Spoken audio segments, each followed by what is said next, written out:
તો સુપ્રિયા સુલે શું નિવેદન આપ્યું અને વિપક્ષો શું કહી રહ્યા છે?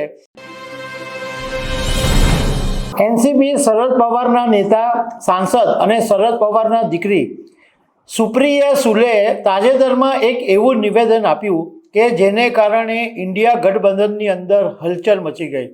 વિપક્ષોને એવું લાગ્યું કે સુપ્રિયા સુલે જે કહ્યું છે એ હવે બીજી બધી પાર્ટીઓ પણ અનુકરણ કરી શકે છે. તો સુપ્રિયા સુલે શું નિવેદન આપ્યું અને વિપક્ષો શું કહી રહ્યા છે એના વિશે હું તમારી સાથે વાત કરીશ. મારું નામ રાજેશ શાહ છે અને તમે જોઈ રહ્યા છો ગુજરાતના સૌથી મોટા ડિજિટલ પ્લેટફોર્મ ખબર છે.com. એનસીપી શરદ પવારના સાંસદ સુપ્રિયા સુલેએ એક નિવેદન આપ્યું કે સરકાર તમામ રાજ્યોમાં બેઠકોમાં 50% વધારો સુનિશ્ચિત કરવાની ચોખવટ કરશે તો એમની પાર્ટી મહિલા અનામત અને સીમાંકન બિલને સમર્થન આપી શકે છે.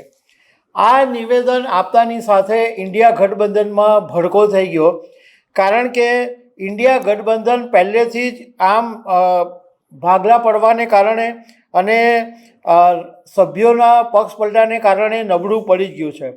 હવે વિપક્ષોની એકતા પર શંકા ઊભી થઈ છે. વિપક્ષો પોતે જ એવું માની રહ્યા છે કે એમના માટે હવે એક થવું અઘરું થઈ ગયું છે. ભાજપ વિરોધી 4 પક્ષોના 37 લોકસભા અને રાજ્યસભા સાંસદો સત્તાધારી પક્ષની અંદર જોડાઈ ગયા છે. 1985માં પક્ષપલટા વિરોધી કાયદો આવ્યા પછી સંસદની અંદર વિપક્ષમાંથી સત્તાધારી પક્ષમાં થયેલો આ અત્યાર સુધીનો સૌથી મોટો પક્ષપલટો છે. અને એક એવી ચર્ચા પણ છે કે આ વખતે કેન્દ્ર સરકાર જે બિલ અગાઉ રદ થયું હતું એ બિલ મહિલા અનામત અને સીમાંકન બિલ ચોમાસા સત્રમાં તરત જ લાવી શકે છે. હવે સંસદની અંદર એનસીપી શરદ પવારના 9 સાંસદો છે, એમાંથી 8 લોકસભામાં છે અને 1 રાજ્યસભામાં છે. હવે સંસદનું તમને ઘણી સમજાવ કે આમ ટોટલ લોકસભામાં 543 મેમ્બર છે, પણ અત્યારે 3 બેઠકો ખાલી છે, એટલે ટોટલ સંખ્યા છે 540 અને 2/3 આંકડો 2/3 આંકડા માટે 360 બેઠકો હોવી જરૂરી છે. હવે તમને એ વાત પણ સામાન્ય રીતે સમજાવો કે જ્યારે લોકસભાની અંદર બિલ પસાર થાય ત્યારે જેમાં બંધારણીય સુધારા કરવાના હોય એમાં 2/3 બહુમતી હોવી ફરજિયાત છે. એટલે સંસદની અંદર જેટલા સભ્યો હાજર હોય એની 2/3 બહુમતી. બાકી એ સિવાયમાં જે બિલો હોય કે જેમાં બંધારણીય સુધારા કરવાની જરૂર ના હોય એને સામાન્ય મેજોરિટીથી પસાર કરી દેવામાં આવે, એટલે 50% મેજોરિટી હોય તો એ બિલ પાસ થઈ જાય. પરંતુ આવા બંધારણીય સુધારા માટે 2/3 બહુમતી ફરજિયાત છે. એટલે અત્યારે લોકસભાની અંદર બધા 540 સભ્યો હાજર રહે તો 360 સીટોની જરૂર પડે 2/3 મતદાન માટે. એપ્રિલની અંદર જ્યારે કેન્દ્ર સરકાર આ મહિલા અનામત અને સીમાંકન બિલ લાવેલી ત્યારે લોકસભામાં 528 સાંસદોએ મતદાન કરેલું અને એ વખતે બહુમતીનો આંકડો 352 બેઠકોનો હતો અને એ સમયે સરકારને 298 સાંસદોનું સમર્થન મળેલું. મતલબમાં બિલની ફેવરમાં 298 વોટ પડેલા અને એ વખતે એનડીએની પાસે ટોટલ 293 સાંસદો હતા. પણ હવે ટીએમસી અને શિવસેના ઉદ્ધવ ઠાકરેના વિભાજન બાદ એનડીએની સંખ્યા છે એ 319 પર પહોંચી ગઈ છે. કારણ કે ટીએમસીના જે 20 સાંસદો તૂટીને એક એનસીપીઆઈ પાર્ટી બનાવી અને 6 ઉદ્ધવ ઠાકરેની પાર્ટીના જે સાંસદો છે એ શિવસેના શિંદેની સાથે જોડાઈ ગયા, જે એનડીએની સાથે છે. હવે જો એનસીપી એસપીનું સમર્થન મળશે તો 8 સાંસદો બીજા વધશે, એટલે 319 + 8 એટલે 327ની સંખ્યા થશે. આમ છતાં જે 2/3 બહુમતીના આંકડાથી 33 બેઠકો હજુ પણ દૂર છે. પણ એવું જાણવા મળ્યું છે કે ભાજપ આ વખતે એવી સ્ટ્રેટેજી બનાવી રહ્યું છે, એવી રણનીતિ પર કામ કરી રહ્યું છે કે લોકસભામાં વિપક્ષોના જે સાંસદો છે એ વધારેમાં વધારે ગેરહાજર રહે એની આખી યોજના બનાવવામાં આવી રહી છે. એટલે લોકસભામાં જો વિપક્ષોના સાંસદો ગેરહાજર રહે તો એની સંખ્યા ઘટી જાય અને 2/3 બહુમતીનો આંકડો પણ ઓછો થઈ જાય અને એ પાર કરવામાં ભાજપને સરળતા રહે. હવે રાજ્યસભાની વાત કરીએ તો રાજ્યસભામાં ટોટલ 245 બેઠકો છે. અત્યારે 3 ખાલી છે એટલે 242 બેઠકો છે અને 24 જુલાઈએ પેટા ચૂંટણી થવાની છે, જેમાં 3 બેઠકો એનડીએ જીતી જાય એવી પૂરેપૂરી શક્યતા છે.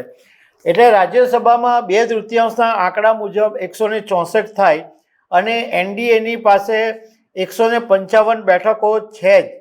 અને એનસીપી એસપી એટલે શરદ પવારની પાર્ટીનું સમર્થન મળે તો એમનો એક રાજ્યસભા સાંસદ છે એટલે 156 થઈ જાય.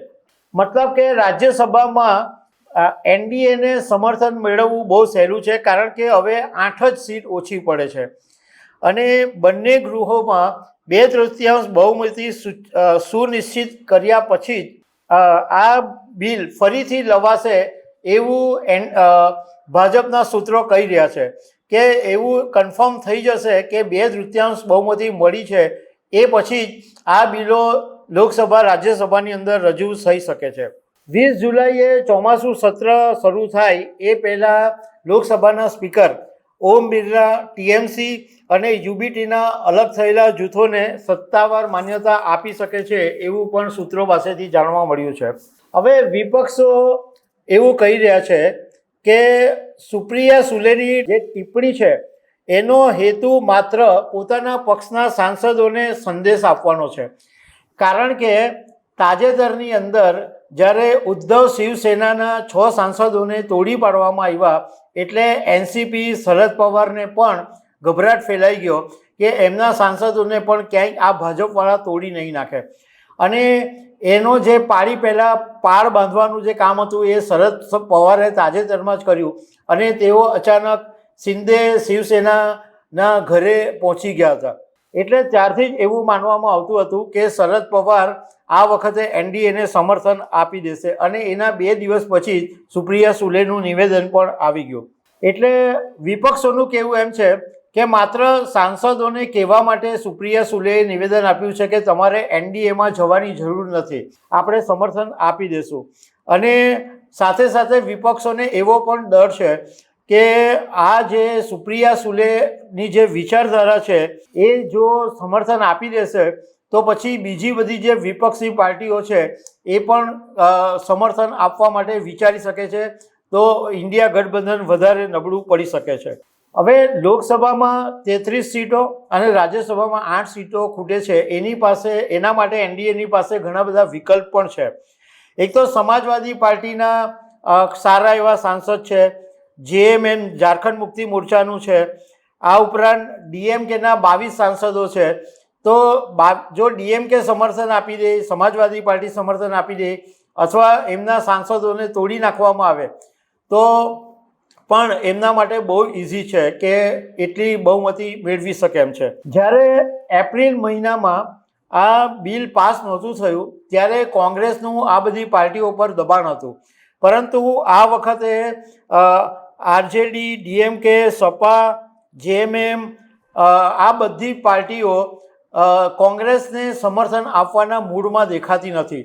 એટલે ઘણા બધા જે છે એ એવું ઈચ્છે છે કે સીમાંકન બિલ પાસ થઈ જાય અને મહિલા અનામત બિલ પણ પાસ થઈ જાય એટલે સમર્થન મળી શકે. હવે 20 જુલાઈએ સત્ર ચાલુ થાય અને આ બિલ આવે છે કે કેમ અને શું થાય છે એ ત્યારે ખબર પડશે. તો દર્શક મિત્રો, આવા અનેક અપડેટ સાથે મળતા રહીશું. આભાર.